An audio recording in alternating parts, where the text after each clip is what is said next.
So, I mean, first of all, why go anywhere, right? I think there are really two fundamental paths. History is going to bifurcate along two directions. One path is we stay on Earth forever, and then there will be some eventual extinction event. I don't have an immediate doomsday prophecy, but eventually history suggests there will be some doomsday event.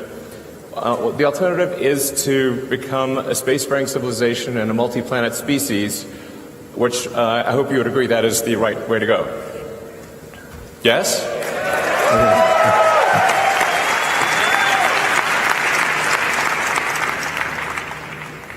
That's what we want. Yeah.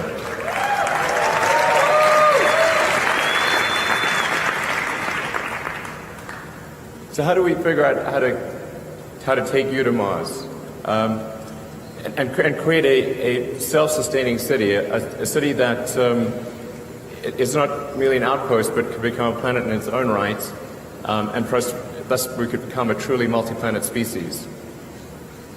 Sometimes people wonder, well, what about other places in the solar system? Why Mars?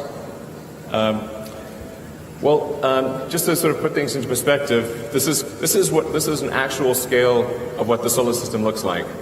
So we're currently in the third little rock from the left. That's Earth. Yeah, exactly. And our goal is to go to the fourth rock on the left. That's Mars. But you can get a sense for the real scale of the solar system, how big the Sun is, and Jupiter, Neptune, Saturn, Uranus, and then the little guys on the right are Pluto and friends.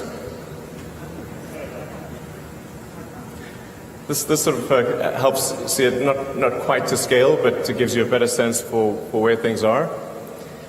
So our options for becoming a multi-planet species within our solar system are limited. We have, in terms of nearby options, we've got Venus, but Venus is a high-pressure, super high-pressure hot acid bath. So that would be a tricky one. Venus is not at all like the goddess. This is not in no way similar to the actual goddess. So it's really difficult to make things work on Venus. Mercury is also way too close to the Sun. We could go potentially on one of the moons of Jupiter or Saturn, but those are quite far out, much further from the Sun, a lot harder to get to. It really leaves us with one option if we want to become a multi-planet civilization, and that's Mars. We could conceivably go to our moon, and I certainly have nothing against going to the moon, but I think it's challenging to create become multi-planetary on the moon because it's much smaller than a planet. It doesn't have any atmosphere. It's not as resource-rich as Mars. It's got a 28-day day, whereas the Mars day is 24.5 hours. And in general, Mars is far better suited to ultimately scale up to be a self-sustaining civilization. So just to give some comparison between the two planets, that they're remarkably close in a lot of ways. In fact, we now believe that early Mars was a lot like Earth. And in fact, if we could warm Mars up, we would once again have a thick atmosphere and liquid oceans. So, but where things are right now, Mars is about half again as far from the Sun as Earth. So still decent sunlight. It's a little cold, but we can warm it up. It has a very helpful atmosphere, which, in the case of Mars, being primarily CO2 with some nitrogen and argon and a few other trace elements, means that we can grow plants on Mars just by compressing the atmosphere. And it has nitrogen too, which is also very important for growing plants. It would be quite fun to be on Mars because you'd have gravity, which is about 37% that of Earth. So you'd be able to lift heavy things and bound around and have a lot of fun.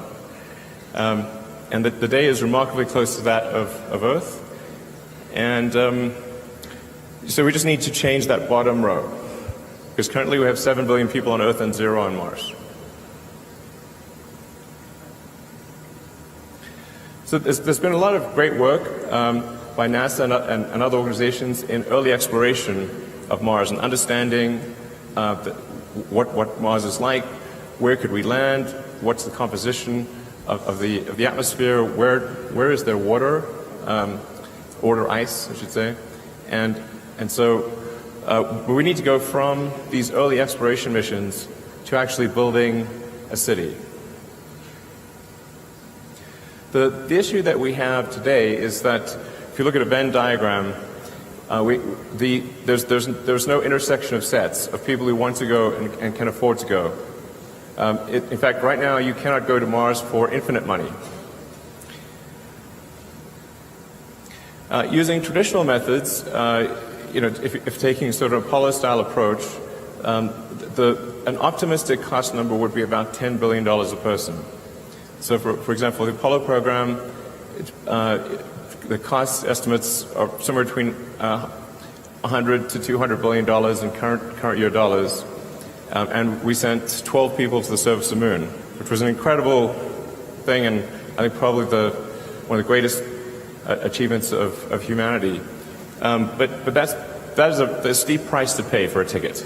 That's why these circles only just barely touch.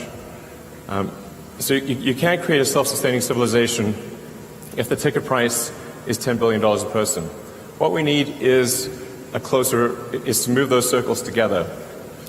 And if we can get the cost of moving to Mars to be roughly equivalent to a median house price in the US, which is around $200,000, then I think the probability of establishing a self-sustaining civilization is very high. I think it would almost certainly occur. Not everyone would want to go. In fact, I think a relatively small number of people from Earth would want to go, but enough would want to go and who could afford the trip that it would happen. And people can get sponsorship, and I think it gets to the point where almost anyone, if they saved up and this was their goal, they could ultimately save up enough money to buy a ticket and move to Mars. And Mars would have a labor shortage for a long time, so jobs would not be in short supply. So it is a bit tricky because we have to figure out how to improve the cost of trips to Mars by 5 million%. So this is not easy.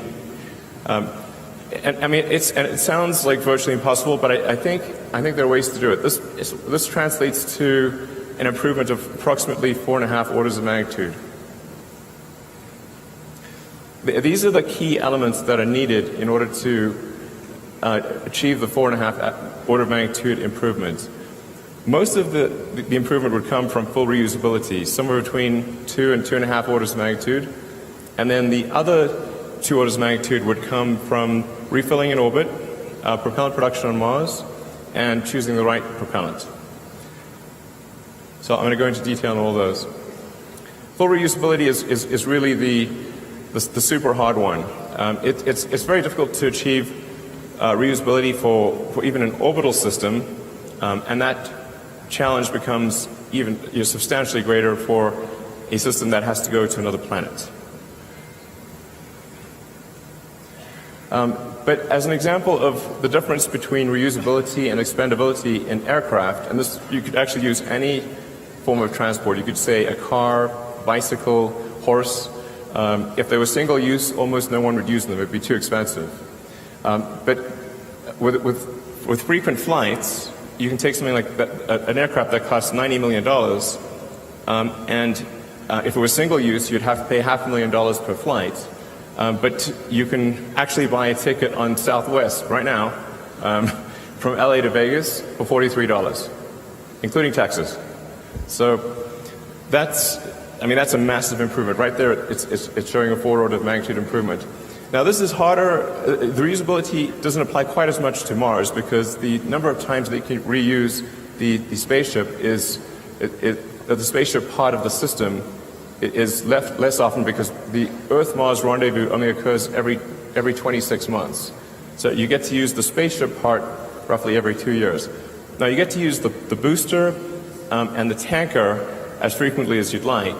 And so that's why it really makes a lot of sense to load the spaceship into orbit with essentially tanks dry and have it have really quite big tanks that you then use the booster and tanker to refill while it's in orbit and maximize the payload of the spaceship so that when it goes to Mars, you really have a very large payload capability.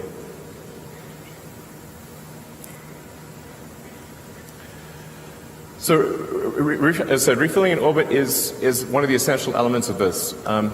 Without refilling in orbit, you would have a half order of magnitude impact roughly on the cost. By half order of magnitude, I think the audience mostly knows, but what that means is each order of magnitude is a factor of 10. So not refilling in orbit would mean a 500% roughly increase in the cost per ticket. It also allows us to build a smaller vehicle and lower the development cost, although this vehicle is quite big, but it would be much harder to build something that's 5 to 10 times the size. It also reduces the sensitivity of performance characteristics of the booster, rocket, and tanker. So if there's a shortfall in the performance of any of the elements, you can actually make up for it by having 1 or 2 extra refilling trips to the spaceship. So it's very important for reducing the susceptibility of the system to a performance shortfall. And then producing propellant on Mars is actually also very obviously important. Again, if we didn't do this, it would have at least a half order of magnitude increase in the cost of a trip, so 500% increase in the cost of the trip. And it would be pretty absurd to try to build a city on Mars if your spaceships just kept staying on Mars and not going back to Earth. You have this massive graveyard of ships. You have to do something with them. So it really wouldn't make sense to leave your spaceships on Mars. You really want to build a propellant plant on Mars and send the ships back. So, and Mars happens to work out well for that because it has a CO2 atmosphere, it's got water ice in the soil, and with H2O and CO2 you can produce CH4, methane, and oxygen O2.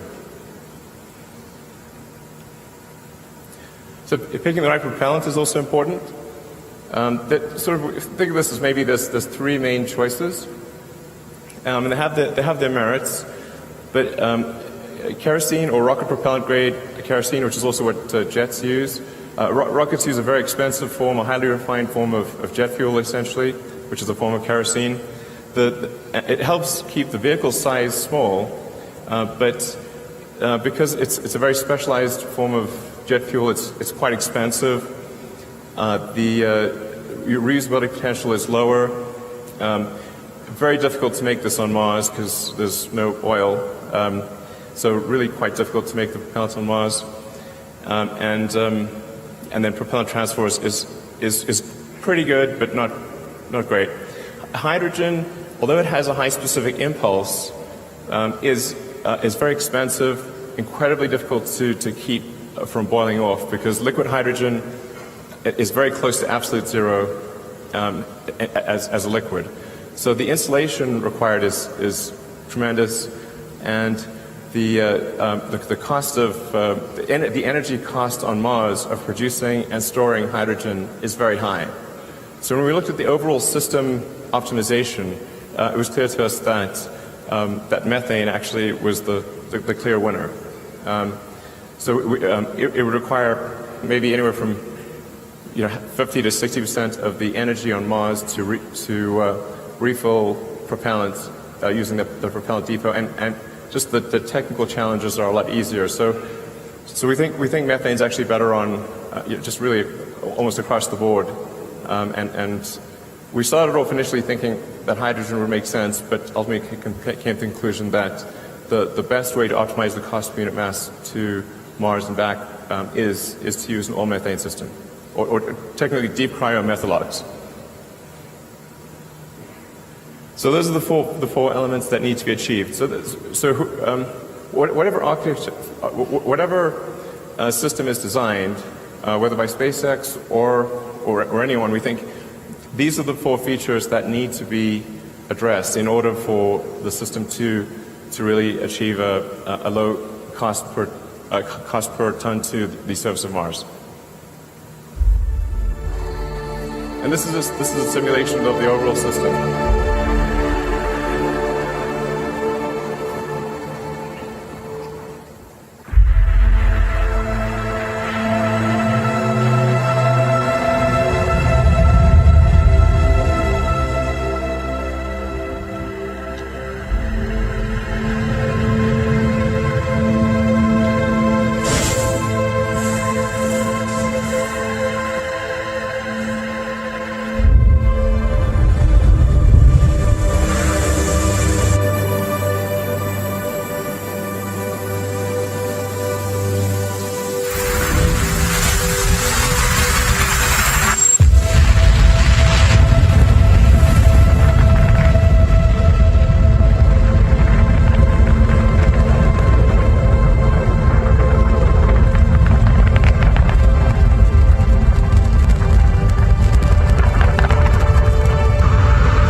So what you saw there is really quite close to what we will actually build. It will look almost exactly what you saw, like what you saw. So this is not an artist's impression. These the simulation was actually made from the Spacex engineering CAD models. So this is not, it's not just, well, this is what it might look like. This is what we plan to try to make it look like. So in the video, you got a sense for what the system architecture looks like. The rocket booster and the spaceship take off, loads the spaceship into orbit. The rocket booster then comes back. It comes back quite quickly, within about 20 minutes. And so it can actually launch the tanker version of the spacecraft, which is essentially the same as the spaceship, but filling up the unpressurized and pressurized cargo areas with propellant tanks. So they look almost identical. So this also helps lower the development cost, which obviously will not be small. And then the propellant tanker goes up, and it'll go up multiple times, so anywhere from 3 to 5 times to fill the tanks of the spaceship in orbit. And then once the spaceship the tanks are full, the cargo has been transferred, and we reach the Mars rendezvous timing, which, as mentioned, is roughly every 26 months. That's when the ship would depart. Now, over time, there would be many spaceships. You'd ultimately have, I think, upwards of 1,000 or more spaceships waiting in orbit. And so the Mars colonial fleet would depart en masse. They're kind of like Battlestar Galactica. You've seen that thing. That's a good show. So a bit like that. But it actually makes sense to load the spaceships into orbit because you've got 2 years to do so, and then make frequent use of the booster and the tanker to get really heavy reuse out of those. And then with the spaceship, you get less reuse because you have to say, well, how long is it going to last? Well, maybe 30 years. So that might be 12 to maybe 15 flights of the spaceship at most. So you really want to maximize the cargo of the spaceship and reuse the booster and the tanker a lot. So anyways, the ship goes to Mars, gets replenished, and then returns to Earth. So I'll go into some of the details of the vehicle design and performance. And I'm going to gloss over, I'll only talk a little bit about the technical details in the actual presentation, and then I'll leave the detailed technical questions to the Q&A that follows. This is to give you a sense of size.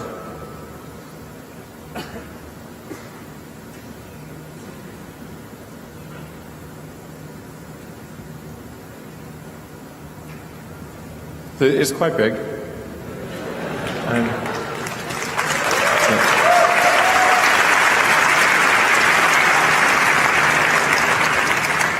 And the funny thing is, I think in the long term, the ships will be even bigger than this. I think that this will be relatively small compared to the Mars interplanetary ships of the future. But it kind of needs to be about this size, because if in order to fit 100 people or thereabouts in the pressurized section, plus carry the luggage and all of the unpressurized cargo to build propellant plants and build everything from iron foundries to pizza joints to you name it.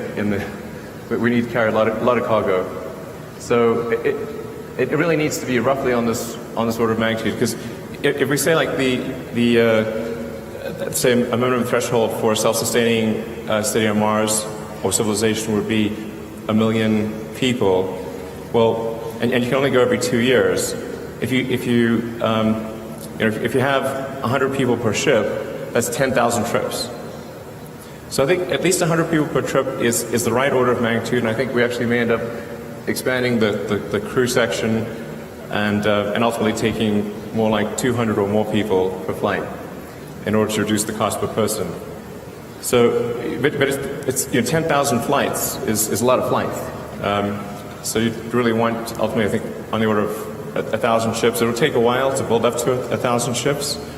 And so I think if you say, when would we reach that million person threshold, from the point at which the first ship goes to Mars, it's probably somewhere between 20 to 50 total Mars rendezvous. So it's probably somewhere between maybe 40 to 100 years to achieve a fully self-sustaining civilization on Mars. So that's the sort of a cross-section of the ship. And in some ways it's not that complicated, really.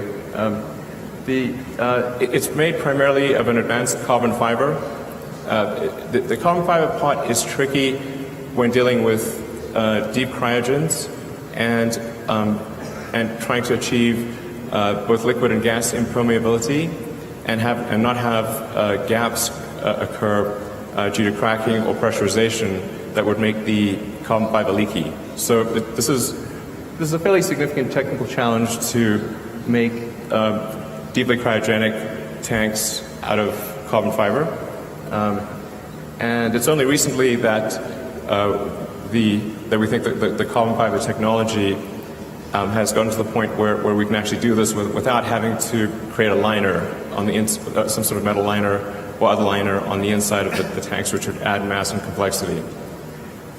So it's particularly tricky for the hot gaseous oxygen pressurization. So this is designed to be autonomously pressurized, which means that the fuel and the oxygen, we gasify them through heat exchanges in the engine and use that to pressurize the tanks. So we'll gasify the methane and use that to pressurize the fuel tank, gasify the oxygen, use that to pressurize the oxygen tank. And this is a much simpler system than what we have with Falcon 9, where we use helium for pressurization and we use nitrogen for gas thrusters. In this case, we would autonomously pressurize and then use gaseous methane and oxygen for the control thrusters. So really, you only need 2 ingredients for this, as opposed to 4 in the case of Falcon 9, and actually 5 if you consider the ignition liquid. So we use a sort of complicated liquid to ignite the engines that isn't very reusable. In this case, we would use spark ignition.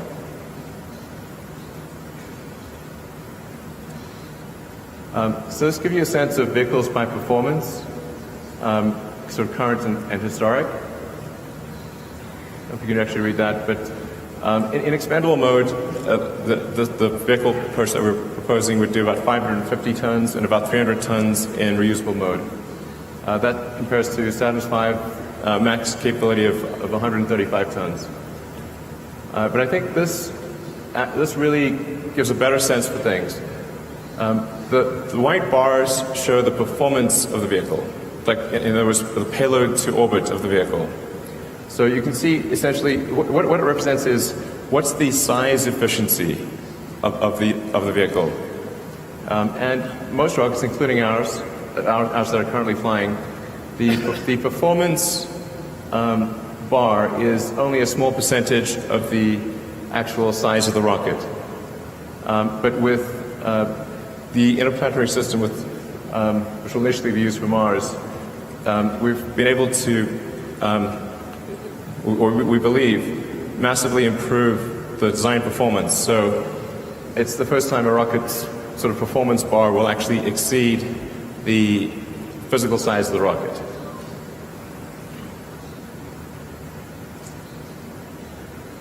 This gives you a more direct sort of comparison. This is the thrust level is quite enormous. We're talking about a liftoff thrust of 13,000 tons. So it'll be quite tectonic when it takes off. But it does fit on Pad 39A, which NASA's been kind enough to allow us to use, where because they somewhat oversized the pad in doing Saturn V, and as a result, we can actually do a much larger vehicle on that same launch pad. And then in the future, we expect to add additional launch locations, probably adding one on the south coast of Texas. but this gives you a sense of the relative capability if you can read those.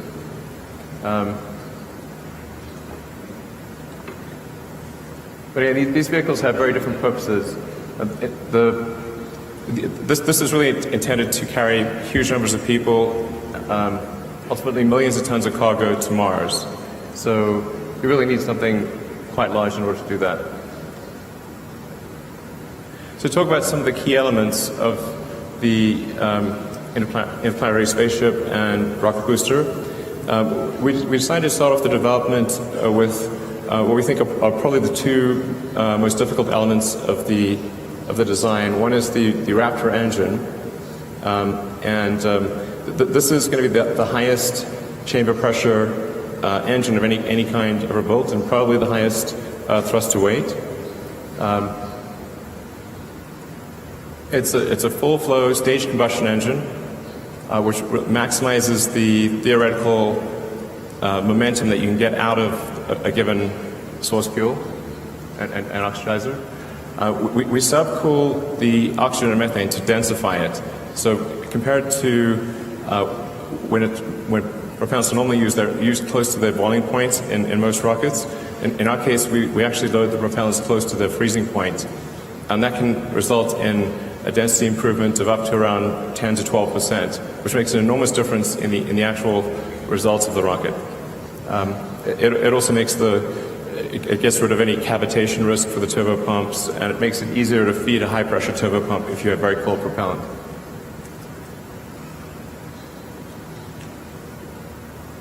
Really, one of the keys here, though, is the vacuum version of Raptor having a 382-second ISP.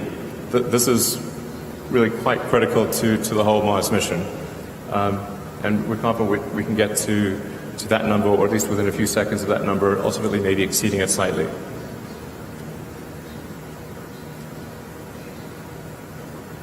So the rocket booster, in many ways, is really a scaled-up version of the Falcon 9 booster.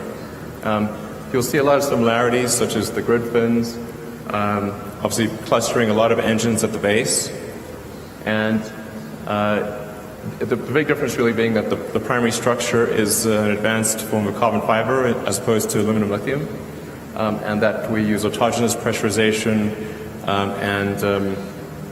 and we get rid of the helium and the nitrogen. So this uses 42 Raptor engines. It's a lot of engines, but we use 9 on a Falcon 9, and with Falcon Heavy, which should launch early next year, there's 27 engines on the base. So we've got pretty good experience with having a large number of engines. It also gives us redundancy, so that if some of the engines fail, you can still continue the mission and be fine. But the main job of the booster is to accelerate the spaceship to around 8,500 kilometers an hour. For those that are less familiar with orbital dynamics, really it's all about velocity and not about height. So really that's the job of the booster. The booster is like the javelin thrower. Sort of, it's got to toss that javelin, which is the spaceship. In the case of other planets, though, which have a gravity well which is not as deep, so Mars, the moons of Jupiter, conceivably one day maybe even Venus. Venus will be a little trickier, but for most of the solar system, you only need the spaceship. So you don't need the booster if you have a lower gravity well. So no booster is needed on the Moon or Mars or any of the moons of Jupiter or Pluto. You just need the spaceship. The booster is just there for heavy gravity wells.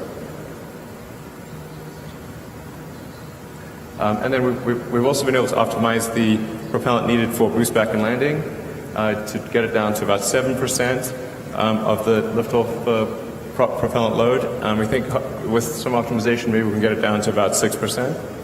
And we've also are now getting quite comfortable with the accuracy of the landing. If you've been watching the Falcon 9 landings, you'll see that they're getting increasingly closer to the bullseye. And we think, particularly with the addition of some thrusters, some maneuvering thrusters, we can actually put the booster right back on the launch stand.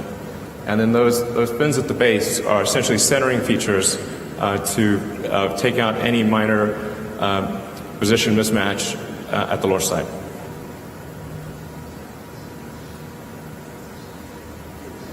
So it looks like at the base.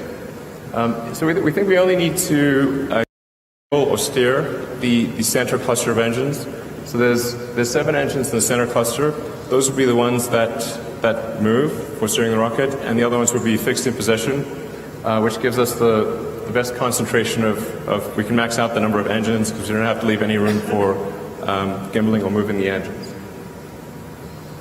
And like I said, this is all designed so that you could actually lose multiple engines even at liftoff or anywhere in flight and continue the mission safely.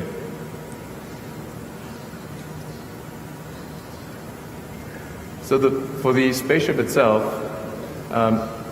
in the top we have the pressurized compartment, and I'll show you a fly-through of that in a moment.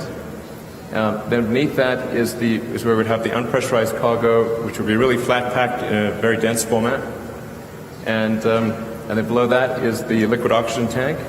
The liquid oxygen tank is probably the hardest piece of this whole vehicle because it's got to handle propellant at the coldest level, and the tanks themselves actually form the airframe. So the airframe structure and the tank structure are combined, as it is in all modern rockets.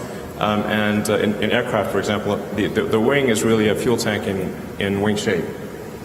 So that it has to take the thrust loads of ascent, the loads of reentry, and then it has to be impermeable to gaseous oxygen, which is tricky, and non-reactive to gaseous oxygen. So that's the hardest piece of the spaceship itself, which is actually why we started on that element as well, and I'll show you some pictures of that later. So, and then below the oxygen tank is the fuel tank, and then the engines are mounted directly to the thrust cone on the base. And then there are 6 of the high efficiency vacuum engines around the perimeter, and those don't gimbal. And then there are 3 of the sea-level versions of the engine which do gimbal and provide the steering. Although we can do some amount of steering if you're in space with differential thrust on the outside engines. The net effect is a cargo to Mars of up to 450 tons, depending upon how many refills you do with the tanker. And the goal is at least 100 passengers per ship, although I think ultimately we'll probably see that number grow to 200 or more. This chart's a little difficult to interpret at first, but we decided to put it there for people who want to watch the video afterwards and sort of take a closer look, analyze some of the numbers. The column on the left is probably what's most relevant, and that gives you the trip time. So depending upon which Earth-Mars rendezvous you're aiming for, the trip time at 6 kilometers per second departure velocity can be as low as 80 days. And then over time, I think we'd obviously improve that. Ultimately, I suspect that you'd see Mars transit times of as little as 30 days in the more distant future. So it's fairly manageable considering the trips that people used to do in the old days that routinely take sailing voyages that would be 6 months or more.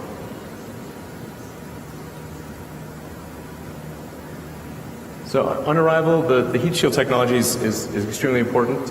We've been refining the heat shield technology using our Dragon spacecraft, and we're now on version 3 of Pica, which is phenolic impregnated carbon ablator, and it's getting more and more robust with each new version, with less ablation, more resistance, less need for refurbishment.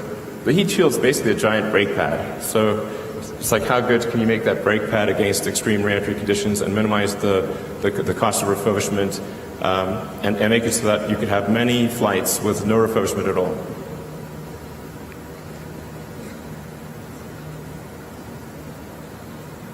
So this is a flight through of the crew compartment.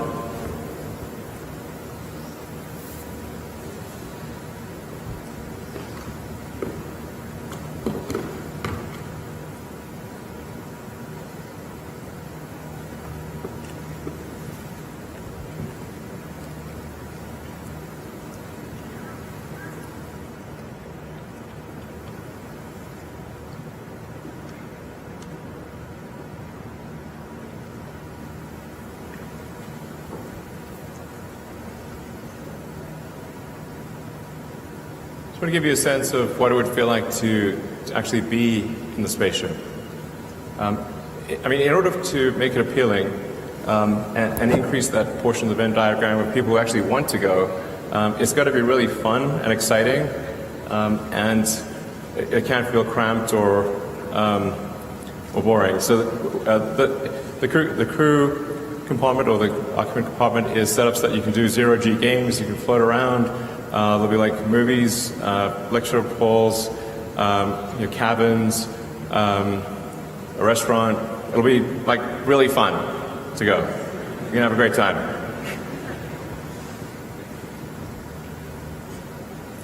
So for the propellant plant on Mars, again, this is one of those slides that I won't go into in detail here, but people can think about offline.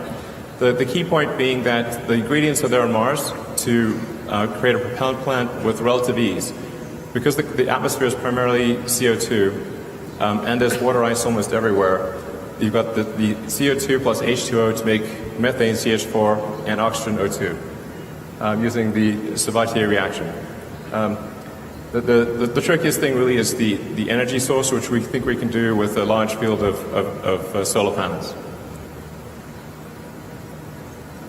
So then to give you a sense of the cost, really the key is making this affordable to almost anyone who wants to go.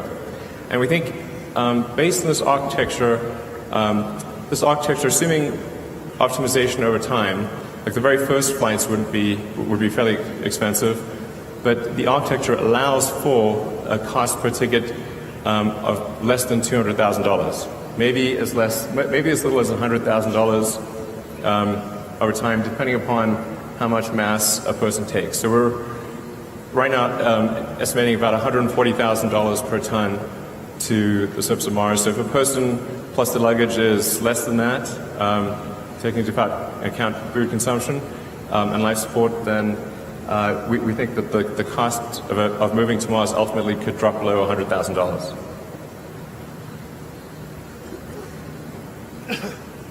So funding, we thought about funding sources, and so we've got steel underpants, launch satellites, send cargo to the space station, Kickstarter, of course, followed by profit. So obviously it's going to be a challenge to fund this whole endeavor. We do expect to generate pretty decent net cash flow from launching lots of satellites and servicing the space station from NASA, transferring cargo to and from the space station, and then I know that there's a lot of people in the private sector who are interested in helping fund a base on Mars, and then perhaps there will be interest on the government sector side to also do that. Ultimately, this is going to be a huge public-private partnership, and I think that's how the United States was established, and many other countries around the world is a public-private partnership. So I think that's probably what occurs. And right now we're just trying to make as much progress as we can with the resources that we have available, and just sort of keep moving the ball forward, and hopefully. I think as we show that this is possible, that this dream is real, not just a dream, it's something that can be made real. I think the support will snowball over time, and I should say also the main reason I'm personally accumulating assets is in order to fund this. So I really don't have any other motivation for personally accumulating assets except to be able to make the biggest contribution I can to making life multiplanetary.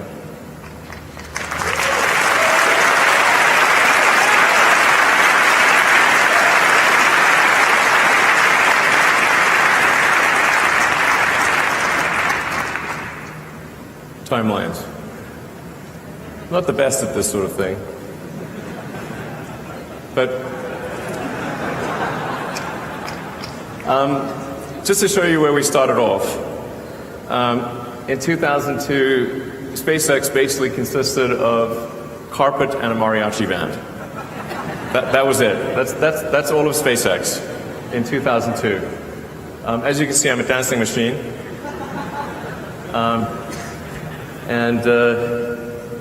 Yeah, I believe in kicking off celebratory events with mariachi bands. I really like mariachi bands. But that was what we started off with in 2002. And really, I mean, I thought we had maybe a 10% chance of doing anything, of even getting a rocket to orbit, let alone getting beyond that and taking Mars seriously. But I came to the conclusion that if there wasn't some new entrant into the space arena with a strong ideological motivation, then it didn't seem like we were on a trajectory to ever be a spacefaring civilization and be out there among the stars.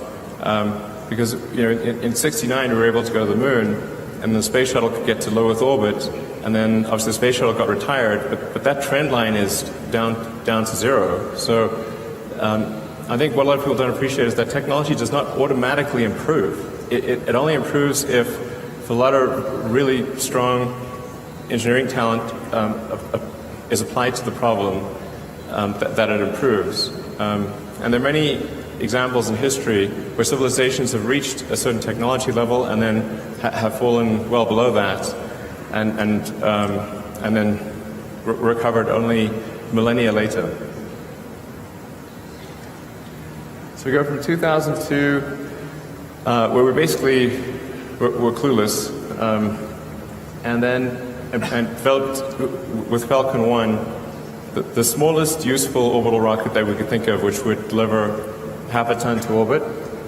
And then 4 years later, we developed and built the first vehicle. So we developed the main engine, the upper stage engine, the airframes, the fairing, and the launch system, and had our first attempt at launch in 2006, which failed. So that lasted about 60 seconds, unfortunately. But 2006, 4 years after starting, is also when we actually got our first NASA contract. And I just want to say I'm incredibly grateful to NASA for supporting SpaceX, despite the fact that our rocket crashed. It was awesome. I'm NASA's biggest fan. Thank you very much to the people that had the faith to do that. Thank you.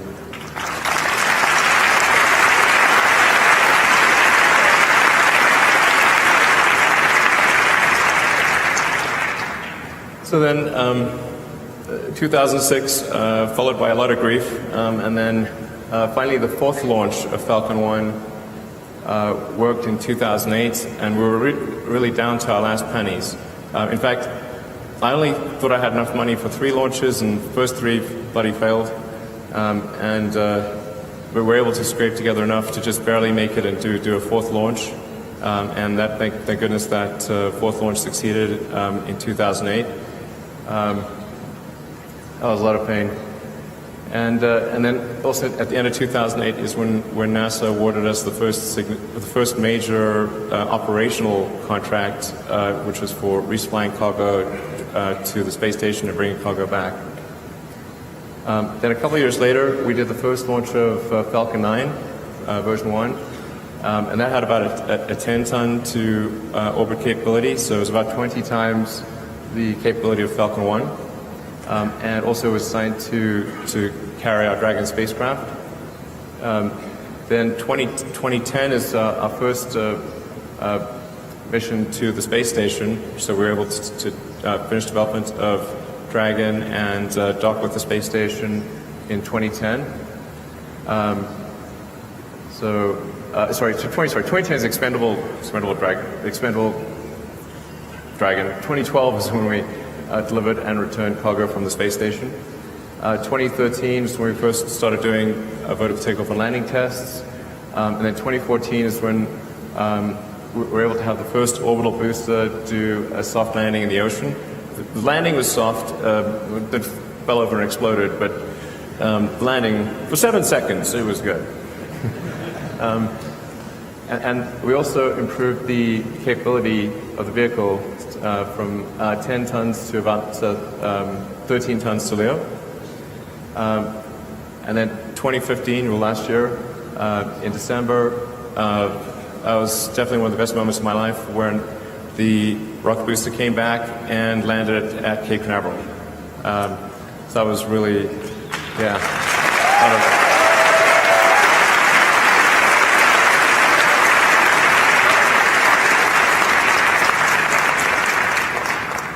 So I think that really showed that we could bring an orbit-class booster back from a very high velocity all the way to the launch site and land it safely and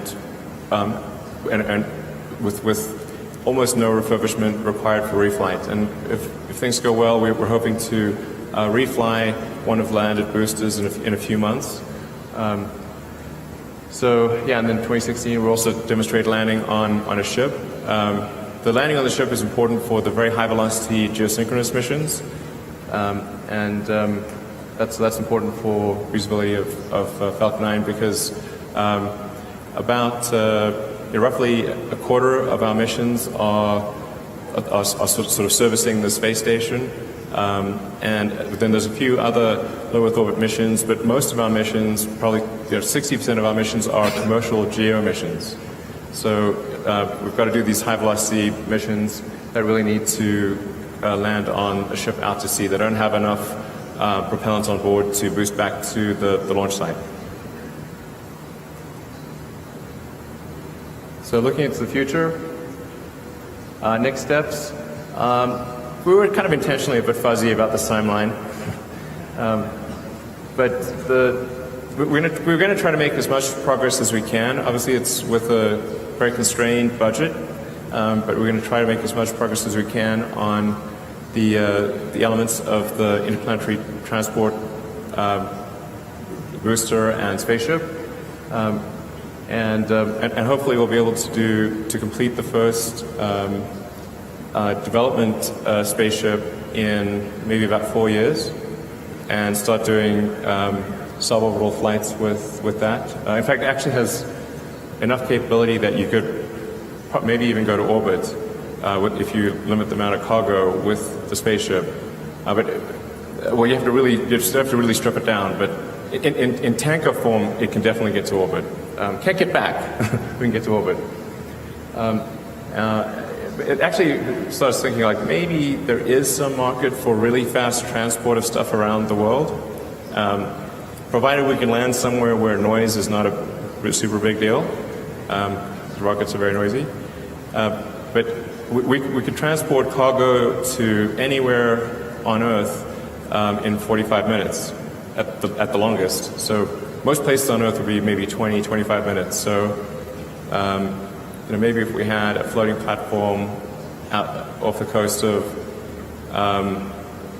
say off the coast of New York, say 20, 30 miles out, you could go from New York to Tokyo in, 25 minutes. Cross the Atlantic in 10 minutes. Really, most of your time would be getting to the ship. And then it'd be real quick after that. So there's some intriguing possibilities there, although we're not counting on that.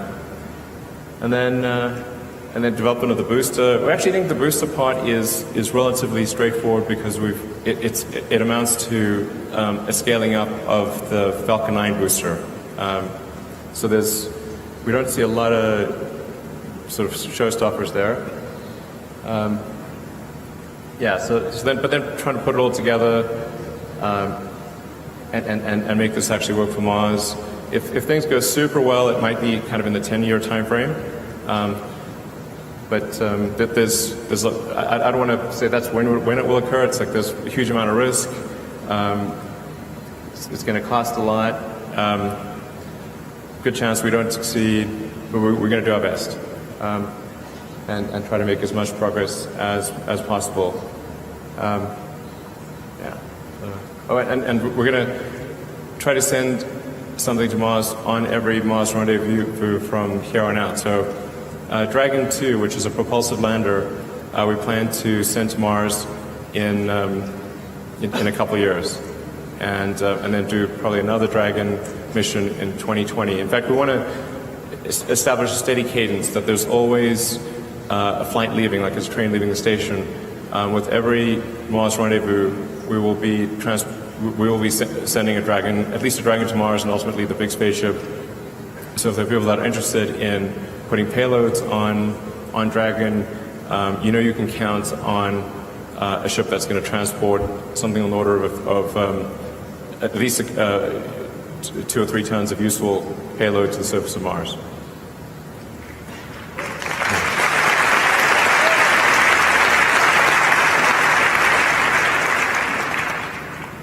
Yes, that's part of the reason why we designed Dragon 2 to be a propulsive lander. Is as a propulsive lander, you can go anywhere in the solar system. So you could go to the moon, you could go to, well, anywhere really.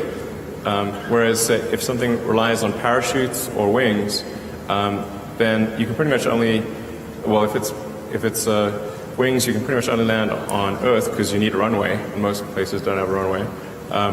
And then any place that doesn't have a dense atmosphere, you can't use parachutes. But propulsive works anywhere. So Dragon should be capable of landing on any solid or liquid surface in the solar system. And then I was really excited to see that the team managed to do the all-up Raptor engine firing in advance of this conference. I just want to say thanks to the Raptor team for really working 7 days a week to try to get this done in advance of the presentation. Because I really wanted to show that we've made some hardware progress in this direction. And the Raptor is a really tricky engine. It's a lot trickier than Merlin because it's a full-flow stage combustion, much higher pressure. And I'm kind of amazed it didn't blow up on the first firing, but fortunately it was good.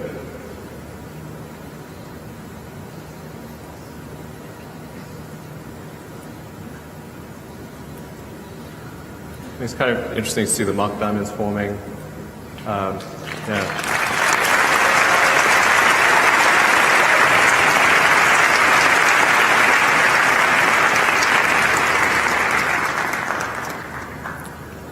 So part of the reason for making the engine sort of small, like Raptor, although it has 3 times the thrust of a Merlin, is actually only about the same size as a Merlin engine because it has 3 times the operating pressure. And that means we can use a lot of the production techniques that we've honed with Merlin.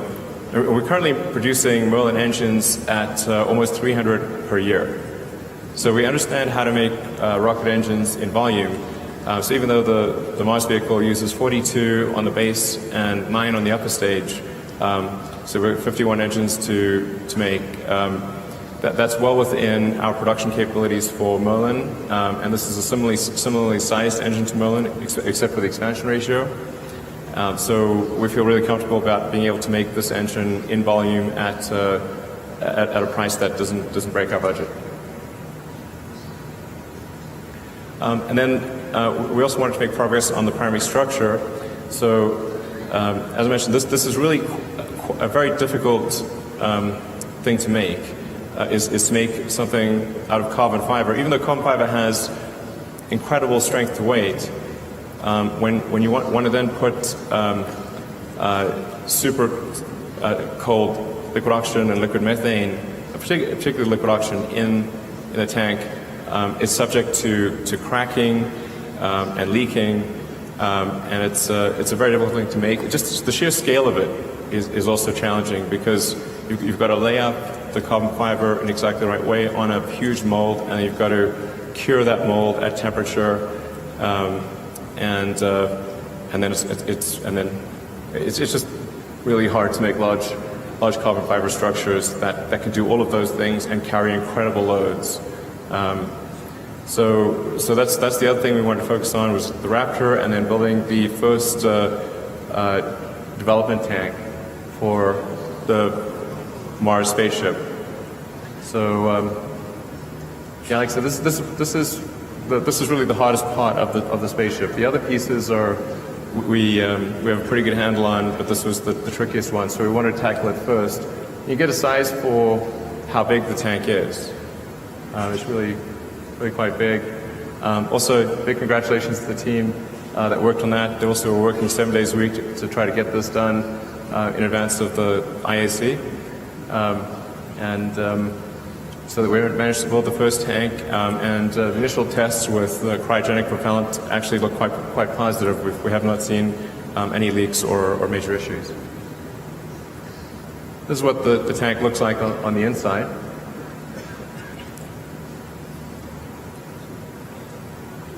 So you can get a real sense for just how big this tank is. It's actually completely smooth on the inside, but the way that the carbon fiber plies lay up and reflect the light makes it look faceted. So then what about beyond Mars? So as we thought about the system, and the reason we call it a system, because generally I don't like calling things systems because everything's a system, including your dog, is that it's actually more than a vehicle. There's obviously the rocket booster, the spaceship, the tanker, and the propellant plant, the in situ propellant production. If you have all of those four elements, you can actually go anywhere in the solar system by planet hopping or moon hopping. So by establishing a propellant depot in the asteroid belt or on one of the moons of Jupiter, you can make flights from Mars to Jupiter, no problem. In fact, even without a propellant depot at Mars, you can do a flyby of Jupiter without a propellant depot. But by establishing a propellant depot, let's say Enceladus or Europa or any of there's a few options. And then doing another one on Titan, Saturn's moon, and then perhaps another one further out on Pluto or elsewhere in the solar system. This system really gives you freedom to go anywhere you want in the greater solar system. So you can actually travel out to the Kuiper Belt, to the Oort cloud.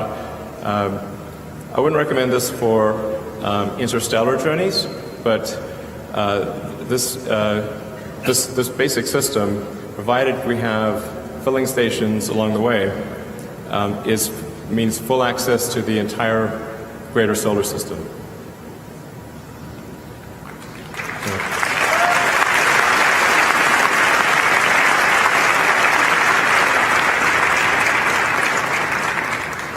It would be really great to do a mission to Europa, particularly. All right, so any questions that I can answer?